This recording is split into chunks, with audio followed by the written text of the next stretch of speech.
I think obviously our time is relatively limited. The challenges facing the pension industry and the authority are immense.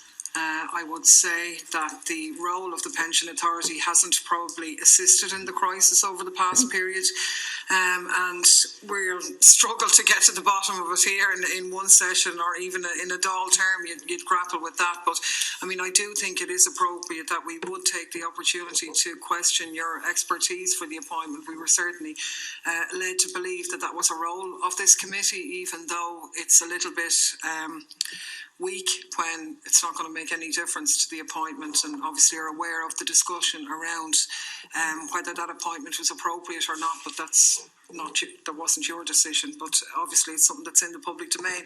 But given the points made by the Chair at the start, that the key function of the authority is to regulate and influence policy regarding pensions in order to ensure that the expectations of pensioners are met and that schemes are run with good governance, I think it is appropriate to question your role in terms of some of the pension schemes that you have been involved in, including the one you drew attention to yourself in the presentation, the IASS scheme, because as you said, that was a very complex scheme involving multi-employers, involving groups of people, existing pensioners, deferred pensioners and current people contributing to the pension, a scheme that had a huge deficit to it, and a scheme that resulted in monies being put in to defray some of that deficit.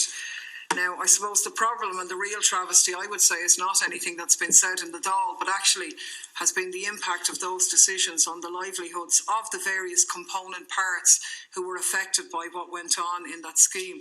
And when we look at things, for example, like meeting legitimate expectations, the group, for example, of currently retired members in that scheme, amounting to about 5,000 people, who have, since the scheme has been restructured, seen their incomes reduced by $500,000 a month.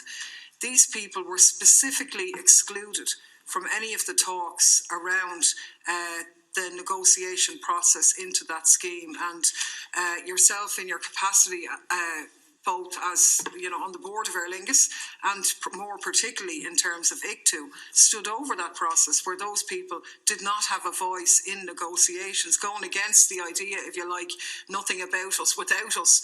And I mean, particularly when the decisions out of that process meant that those people suffered a loss of income. And not only that, but there was no compensation measures put in to defray that, even though there were with other groups around that. And the bitter irony that their colleagues who worked in America and England got full pension entitlements where their legitimate expectation has been cruelly dashed here. And I'm wondering how that process could have been stood over and how it's going to be beneficial to pensioners going forward, that a track record, if you like, of whereby retired staff associations and indeed the deferred members and so on repeatedly wrote to you and to the Irish Congress of Trade Unions seeking your assistance, seeking a seat at the table, and had the door closed on them in that regard.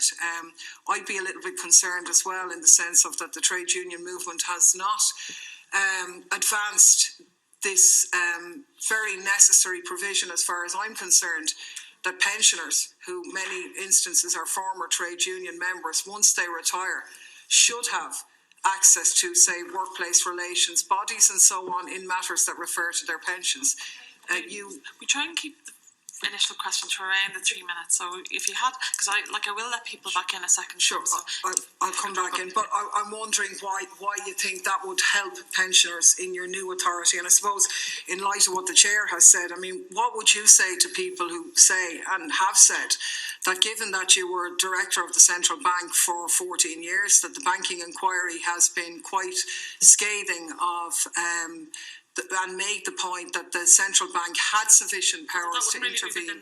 It's not really in relation. Well, it is in the sense of it is because the role that Mr. Begg had on the central bank could be viewed to be quite similar to that in the pension authority, one of oversight, and it was the lack of oversight of the central bank that has been caused some of the problems. How do we know that in the role in the pension authority we'll have a different approach to oversight, because I think it was lacking on the central bank. So it was relating to the expertise really and how that might fit in that regard. That's where I meant in terms of your previous experience there. I suppose the last question in deference to the chair is the fact that the Pension Authority only requires trustees of schemes to send on an annual report to existing members, say trade unions and current active members. Do you have any views on changing that situation so that information is given on a mandatory basis to existing current pensioners as well, to involve them? So I suppose a lot of the questions are relating to how the rights of existing pensioners are going to be improved under the new Pension Authority. Okay, so now the only person I can